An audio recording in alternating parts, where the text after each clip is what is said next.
পাহাড় ভেঙে বৃষ্টির পানি মানে আসছে, খুব স্পিডে বৃষ্টি নামছিল, তো সেই কারণে মানে পাহাড় ভেঙে যায়, আমাদের ফুলের চারার ভিতরে পানি ঢুকতেছে।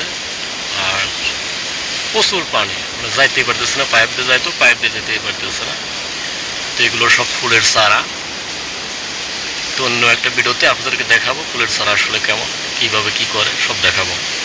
তো সবাই ভালো থাকবেন, সুস্থ থাকবেন, আল্লাহ হাফেজ।